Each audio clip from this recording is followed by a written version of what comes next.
impacting other men and their families with just putting it out there.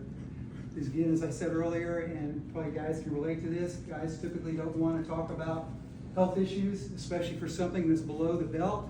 It's very personal, and if you went back 10 years from now, I would not be sitting here right now because I wouldn't be talking about it. But I'm here now because one of the things I've learned in all this is that there's nothing more gratifying than making a positive difference in other people's lives and paying it forward. And I'm using my voice to really give hope and inspiration and create awareness for other people. And that's really what I've dedicated my life to. It's helping others and making that difference. That's huge. So I know the Ironman, the whole story about you doing the Ironman, which is just phenomenal. So how did that become such a big part of this journey? Well, it actually became a bigger part of the story when I started suffering these illnesses. But I did my first Ironman in 1986, and and again, that just kind of played into my active lifestyle, a little bit extreme maybe, but it was my lifestyle, and I enjoyed it. And for anybody who doesn't know, what all does Ironman involve? Ironman is a 2.4 mile swim, followed by a 112 mile bike, followed by a 26.2 marathon, and that's all in one day. Ew. Yeah, I didn't know if everybody would grasp what that was. That's big. But the tie-in though to your question though is the motto of the Ironman is anything is possible, and through that I gained a lot of attributes, including overcoming fear, overcoming physical and mental barriers, and healthy ideals. And I really identified with that, and that's really helped me when I was going through the medical battles that I've experienced over the last decade. And because, as I say, you kind of chuckle at how long that is.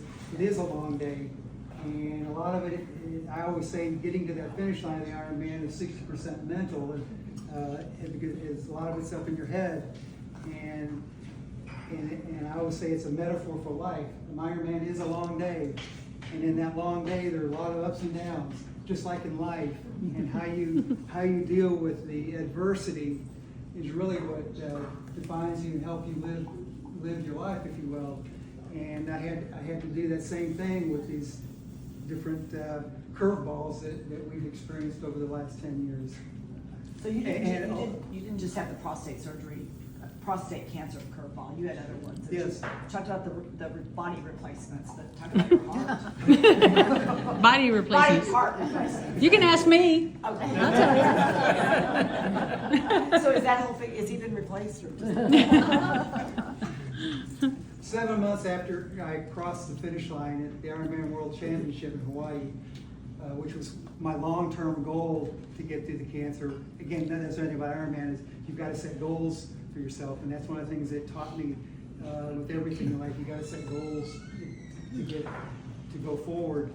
And so my long-term cancer recovery goals were to cross the finish line in another Ironman, and also to be around to walk our daughter down the aisle. And I achieved both those goals, and that was very very significant. And just one more thing before I answer your question. I'd say that Ironman has played a bigger part in this latter part of my life now because for two reasons. One is it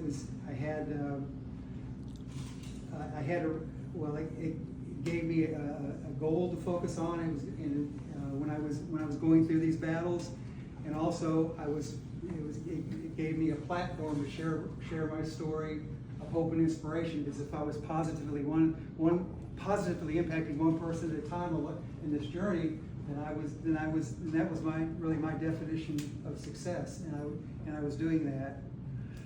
7 months after I crossed the finish line at the Ironman World Championship, I went to a cardiologist complaining about some discomfort in my chest. And he totally dismissed me. He said, oh, it was because you just had that rotator cuff surgery and all that. but I wasn't satisfied with what he was telling me. So I wanted to get a second opinion, and I went to get a second opinion, and I was diagnosed with severe coronary artery disease. I subsequently had 5 stents and a heart attack. But if I hadn't gotten that, and this is one of the lessons learned, if I had not gotten that second opinion, I would not be here right now. If I had just listened to the first guy who totally dismissed me. So I'm very, very thankful. And I always tell people today, if you don't feel like don't feel like what you're being told is accurate, or you don't feel comfortable with, get a second or even a third opinion. Tom had a heart attack I was waiting for him in the hospital, and while he was doing his surgery, and all of a sudden in the waiting room it just got pitch dark, and I'm sitting there working on my computer, and everybody's leaving, and I'm really in the dark. I mean, there's no lights on or anything, and I'm just sitting there and I'm thinking, what's happening? I'm not leaving. And sure enough, one of the girls came out. She goes, "Oh, I didn't realize anybody was still here." And it turns out it was they had some electricity problems. And I said, "Well, and?" And she said, "Oh, your husband's okay now. We had to get him better to get the electricity. Of course, they have generators. Yeah. They weren't working either that day. Oh, I didn't remember that, but okay. Maybe I do. Maybe I just want to dismiss it. But anyway, I said, well, tell me if he's okay or I need to go fill a will. So I know you're guided by Jackie Robinson's quote, "A life is not important except for the impact it has on other lives." So how has that philosophy shaped your life? Well, it's about being a giver, if you will, and helping other people. And again, this journey that we have been on has given us a wonderful perspective and really focused or refined my purpose or my why in life, why I'm here. And that's what that quote means to me, though. It's the impact you have on other lives, and that's what I'm doing now. So what's next? Well, I'm going to continue with my advocacy. Bless you. And also the research. I do a lot of volunteer work now for UT Southwestern, and I have sat on a couple of boards. I'm the patient perspectives editor for the American Urological Association magazine, and the first one, but giving the patient perspective so that the doctors can understand what it's like from what the patient's experiencing. So it's just, again, I'm very honored and humbled to be able to pay it forward, if you will, and hopefully make lives better for other people and hopefully find a cure someday for future generations. You're sure starting it. So does anybody have any questions for Tom? I got one. You said, and you and I have known each other for a long time from other athletic clubs. And I remember, and you mentioned this a minute ago, that you're embarrassed and didn't want anybody to know about things. Then you started doing a blog. What was it that got you over the hump to where you could start talking in the blog and feel free to let everybody know what happened? His wife. Did you browbeat him into doing it? What was it? What was Well, it that you said where the light yeah. came on? Well, he was bottling all this stuff up, and I just told him, just write it out. Yeah. Just write it out. Just whatever you want to say. If this is, I want you to get it out of your system. Lauren likes to talk. But she was sworn to secrecy and all this. Really? And What? I said you were sworn to secrecy. Yes, that was You were hard. keeping his secrets with him. Yeah, it was hard. That was really hard, but I understood. Yeah. So anyway, that's when he sort of did, and I said, just do a blog, and not even intentionally hoping anybody could read it or anything. It took a little while, and then all of a sudden somebody did. You got that first response. Yeah, and that was Other what. side of the world. I mean, Yeah. Mm-hmm. The other thing that also helped too was, as I mentioned, I did confide in a couple of close friends about what I was dealing with, and one of my friends reminded me. He said, "You're an Ironman, and this reminded me of what the motto is."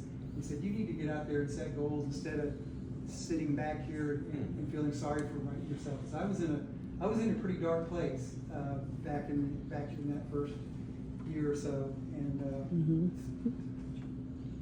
Well, thank you. So Donna brought this tonight. Donna, tell us about this. I didn't bring it. My daughter sent you that from the training center.